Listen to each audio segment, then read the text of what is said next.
بسم اللہ الرحمن الرحیم، اللہم صلی علی محمد و آل محمد۔ ایک موضوع جو ہر سال ماہ محرم کے آنے سے پہلے بہت زور و شور سے ڈسکس کیا جاتا ہے وہ یہ ہے، کیا محرم آنے سے پہلے ایک دوسرے کو نئے اسلامی سال کی مبارکباد پیش کی جائے یا نہ کی جائے۔ اور ایک بہت بڑی تعداد وہابیوں اور سلفیوں کی میسیجز کے ذریعے، پوسٹ کے ذریعے اور مختلف طریقوں سے نئے اسلامک سال کی مبارکباد پیش کرتے ہیں۔ تو آپ جانتے ہیں کہ سلفی، وہابی اور دیوبندیوں کی جو رائے ہے وہ یہ کہ اگر کسی چیز کا ذکر قرآن و حدیث میں نہ ہو اور اصحاب نے اس کام کو انجام نہ دیا ہو تو وہ حرام ہے۔ گو کہ یہ نظریہ بالکل غلط ہے۔ اگر کسی چیز کو منع کیا گیا ہو اسلام میں تو وہ حرام ہے، اور اگر کسی چیز کو منع نہ کیا گیا ہو تو وہ حرام تو نہیں ہے، یہ کہا جا سکتا ہے کہ وہ واجب بھی نہیں ہے۔ تو سب سے پہلے سوال یہ ہوتا ہے، کیا قرآن میں اور حدیث میں اور اصحاب یا دیگر لوگوں کی سنت یا روش یہ تھی کہ وہ نئے سال کی مبارکباد پیش کرتے ہوں؟ بس پہلا موضوع ڈسکس ہو گیا کہ ربیع الاول اسلامی سال کا پہلا مہینہ ہے، نہ کہ ماہ محرم۔ بس اگر کسی کو مبارکباد دینی ہے تو وہ ماہ محرم میں نہ دے بلکہ وہ ربیع الاول میں دے نئے سال کی مبارکباد۔ اب یہاں پر سوال ہوا عبداللہ ابن عباس سے، اور پھر ہم آپ کے سامنے اہل حدیث.com کو پیش کرتے ہیں کہ جب سوال ہوا ان سے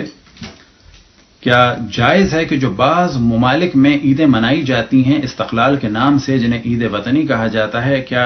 اس قسم کی عیدیں یا نئے سال کی مبارکباد پیش کرنا؟ تو ان کا جو جواب ہے، کل هذه الآیات مبتدعۃ وکلھا باطلۃ، کہ جتنی بھی عیدیں ہیں یہ سب بدعت ہیں اور باطل ہیں۔ اور اس کے بعد انہوں نے حرام کا تو نہیں کہا بلکہ کیا کہا، لیکن الافضل ان لا تبتدی بالتہنیۃ، لیکن افضل یہ ہے کہ آپ مبارکباد میں ابتدا نہ کریں۔ بس جتنے بھی سلفی وہابی ہیں انہیں چاہیے کہ وہ مبارکباد میں ابتدا نہ کریں۔ لیکن اگر آپ یہاں پر دیکھیں کہ انہوں نے ولادت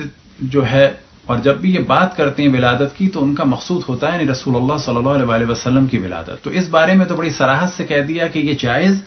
نہیں ہے۔ اور جو دلیل دی وہ کیا دلیل دی؟ لأن النبي صلى الله عليه وآله وسلم لم يفعل ذلك ولا أصحابه رضي الله عنه، کہ نہ یہ کام رسول اللہ صلی اللہ علیہ وسلم نے کیا ہے، نہ ہی یہ کام اصحاب نے کیا ہے۔ بس اگر یہ کام یعنی میلاد میں جشن منانا رسول اللہ اور اصحاب نے نہیں کیا تو اس کا تو وہابی بڑا شور مچاتے ہیں، لیکن سوال کیا جائے کہ یہی ان کی رائے ہے نئے سال میں مبارکباد دینے کی، تو اس میں آپ لوگ شور کیوں نہیں مچاتے کہ اس کی مبارکباد دینا بھی حرام ہے اور بدعت ہے، لیکن یہ آپ کام صرف اس وجہ سے کرتے ہیں کہ آپ رسول اللہ کی آل سے بغض رکھتے ہیں اور ان کے قتل کی خوشی منانے کے طور پر اس مہینے کی مبارکباد پیش کرتے ہیں۔ بعد میں یہی سوال ہوا شیخ محمد بن صالح عثیمین سے، تو انہوں نے بھی بہت واضح کہا کہ تفصیل سے فتویٰ ہم نہیں پڑھ رہے ٹائم کی قلت کی وجہ سے، ان حناک احد فرد علیہ ولا تبتدی، اگر کوئی آپ کو مبارکباد دے تو آپ اس کا جواب دے دیں لیکن آپ ابتدا نہ کریں۔ ولا تبتدی احدا بذلک هذا هو الصواب فی المسئلہ، اور یہی وہ صحیح رائے ہے اس مسئلے میں۔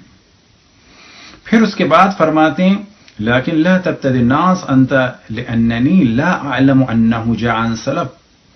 کہ آپ اس کی ابتدا نہ کریں کیونکہ ہمیں نہیں معلوم کہ یہ سلف نے ایسا کام کیا ہے اور ان سے نقل ہوا ہے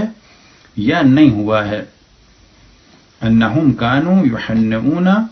بالعام الجدید، کیا وہ نئے سال کی مبارکباد پیش کرتے تھے؟ بعد میں فرماتے ہیں بل اعلم ان السلف لم يتخذوا المحرم اول العام الجدید، کہ سلف محرم کو نیا سال نہیں سمجھتے تھے، الا فی خلافت عمر ابن خطاب، مگر یہ کہ یہ کام ہوا خلافت عمر ابن خطاب میں۔ یہی موضوع آپ کو مل جائے گا اسلام QA میں، اور وہاں پر بھی شیخ محمد بن صالح عثیمین نے یہی جواب دیا، اور یہی آپ کو موضوع مل جائے گا کہ جو ایک اہم ترین ویب سائٹ ہے کتابوں کی مکتبۃ الشاملہ، اور اہم ترین ایک سافٹ ویئر ہے، وہاں پر بھی آپ کو یہی موضوع مل جائے گا تفصیل سے، اور وہاں پر بھی یہی رائے ہے شیخ ابن باز کی۔ تو سوال یہ پیدا ہوتا ہے کہ اگر آپ کے پاس دلیل نہ ہو میلاد منانے کی، عزاداری کرنے کی، تو وہاں پر تو آپ شور مچاتے ہیں کیونکہ اس سے رسول و آل رسول کا ذکر ہوتا ہے. لیکن آپ کے پاس کوئی دلیل نہیں ہے نئے سال کی مبارکباد پیش کرنے کی، تو یہ آپ پیش کرتے ہیں، اور کمال یہ ہے کہ آپ کے علماء اس پہ خاموش رہتے ہیں. وجہ یہ ہے کہ اس مبارکباد کو پیش کرنے میں انہیں قلبی سکون ملتا ہے، ایک تو شیعوں کو تنگ کر کے، اہل بیت کے طرفداروں کو اذیت دے کے، اور دوسرا اہل بیت کے سے منسوب اس مہینے کے جس میں ان پر ظلم ہوا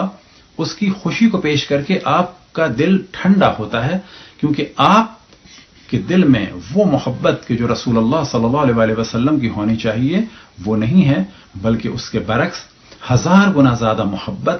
بنو امیہ کی اور دشمنان رسول اللہ کی اور دشمنان آل رسول اللہ صلی اللہ علیہ وآلہ وسلم کی ہے. بس پھر ہم اس جانب توجہ دلائیں کہ ربیع الاول اسلامی سال کا پہلا مہینہ ہے کہ جسے رسول اللہ صلی اللہ علیہ وسلم نے قرار دیا تھا. خلیفہ دوم کے زمانے میں اسلامی سال کے پہلے مہینے کو بدل دیا گیا اور محرم کو پہلا مہینہ قرار دے دیا گیا، اور اب سلفیوں نے اور وہابیوں نے اس کی مبارکباد پیش کرنا شروع کی، یہ جانتے ہوئے کہ یہ بدعت ہے اور غلط ہے، محض آل رسول کے غم منانے والوں کو اذیت دینے کے لیے. اور ساتھ میں توجہ دلائیں اور گفتگو کو ختم کریں. اگلا موضوع کہ جو ڈسکس ہم بعد میں کریں گے پھر اور پہلے کر چکے ہیں وہ ہے عاشور کے روزے کے بارے میں. تو وہ ہم توجہ دلا چکے ہیں کہ عاشور کا روزے کا دار و مدار یہودی کیلنڈر پہ ہے اور یہودی محرم کو نہیں مانتے. اس سلسلے میں ہم تفصیلی ڈسکشن کر چکے ہیں، پھر دوبارہ کریں گے. اور وہ روزہ عاشور کا نہیں ہے بلکہ وہ عاشر کا ہے، یعنی 7ویں مہینے کے 10ویں دن کا، کہ جس کو یہودی یوم کپور کہتے ہیں. اور اس سال آپ کا یوم کپور 19 سپٹمبر کو آئے گا. خداوند تبارک و تعالی سے دعا ہے کہ دشمنان اہل بیت کو ہدایت دے، اور اگر ہدایت کے قابل نہ ہوں تو ذلیل و رسوا کرے اور نیز تو نابود کرے. وصلی اللہ علی محمد وآلہ الطاہرین. برحمتك يا أرحم الراحمين وصلى الله على محمد وآله